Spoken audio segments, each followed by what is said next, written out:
घने देवदार के जंगलों से घिरा सुरमई घाटी अपने सौंदर्य के लिए प्रसिद्ध थी।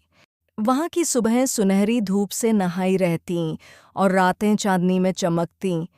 कहते हैं कि इस घाटी में कभी परियां उतरती थीं, फूलों की पंखुड़ियों पर नाचतीं, झरनों से बातें करतीं और हवाओं में गुनगुनातीं। लेकिन एक दिन कुछ ऐसा हुआ कि वह घाटी हमेशा के लिए श्रापित घाटी बन गई।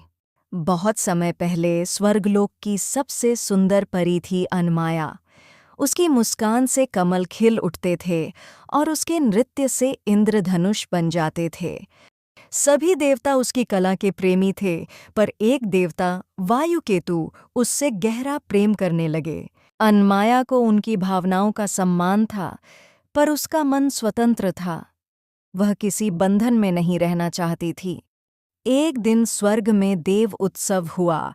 अनमाया ने वहां अपना नृत्य प्रस्तुत किया। वायुकेतु ने अवसर देखकर उसे अपने प्रेम का प्रस्ताव दिया, पर अनमाया ने विनम्रता से इनकार कर दिया। मुझे प्रेम से नहीं, स्वतंत्रता से लगाव है, वायुकेतु। मेरा जीवन नृत्य और सृष्टि के सौंदर्य में रमा है।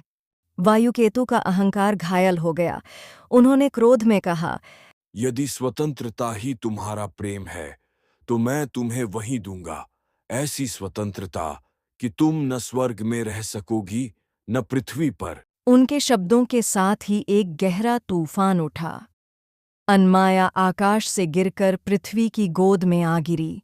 जब उसने आंखें खोलीं, वह खुद को सुरमई घाटी में पाई। पहले तो उसे लगा कि यह धरती भी कितनी सुंदर है, पर शीघ्र ही उसे एहसास हुआ कि वह अब उड़ नहीं सकती, स्वर्ग लौट नहीं सकती। उसका जादू, उसका प्रकाश, सब धीरे धीरे मंद पड़ने लगा। वह रोई, बहुत रोई, लेकिन कोई देवता उसकी पुकार सुन नहीं पाया। दिन बीतते गए। अनमाया ने वहां के पेड़ों और फूलों को अपना मित्र बना लिया। वह रात में झरनों के पास बैठकर गाती तो चांदनी भी ठहर जाती, लेकिन उसके भीतर एक खालीपन था, श्राप का अंधेरा। एक दिन घाटी में एक इंसान आया, आरव, एक युवा चित्रकार। वह प्रकृति की सुंदरता को अपने चित्रों में उतारने आया था। जब उसने पहली बार अनमाया को देखा तो वह उसे किसी स्वप्न जैसी लगी।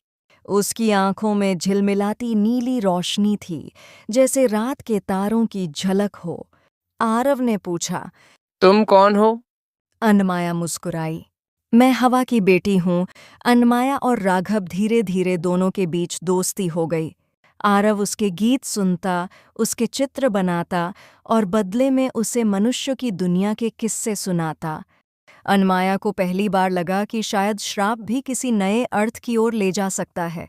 लेकिन स्वर्ग में वायुकेतु ने जब देखा कि अनमाया अब भी खुश है, तो उनका क्रोध फिर भड़क उठा। उन्होंने उसके लिए श्राप को और कठोर बना दिया। अब से जो भी मनुष्य तुम्हारे पास आएगा वह तुम्हारे स्पर्श से पत्थर बन जाएगा। उस रात जब आरव झरने के पास आया, अनमाया ने अपने आंसू छुपाते हुए कहा, आज तुम मुझसे दूर रहो आरव, मेरी छाया भी अब घातक है। आरव हंस पड़ा। मैं किसी छाया से नहीं डरता, अनमाया। मैं तुम्हें देखता हूँ, महसूस करता हूँ। यही मेरे लिए जीवन है। अनमाया चीख उठी। नहीं, पास मत आओ। पर आरव ने उसकी आंखों में जो दर्द देखा, वह खुद को रोक न सका। उसने उसका हाथ थाम लिया और अगले ही क्षण वह पत्थर बन गया। अनमाया का हृदय टूट गया। उसने आकाश की ओर देखा और चीत्कार किया, वायुकेतु, तुम्हारा श्राप जीत गया, पर तुम्हारा प्रेम नहीं। उसकी चीख से पूरी घाटी कांप उठी। झरनों ने अपना बहाव रोक लिया, फूल मुरझा गए और हवा ठहर गई। उसी क्षण स्वर्गलोक के देवताओं को उसके दुख का आभास हुआ।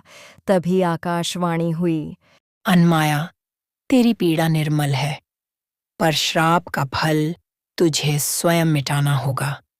केवल सच्चे प्रेम के आंसू ही इस पत्थर को फिर से जीवन दे सकते हैं।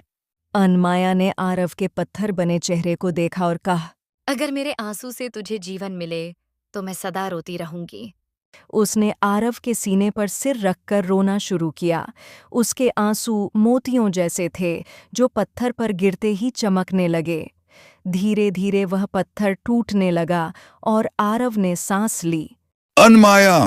उसने पुकारा, पर तब तक अनमाया की देह धूल में बदल चुकी थी। उसका श्राप समाप्त हुआ, पर साथ ही उसकी आत्मा भी मुक्त हो गई।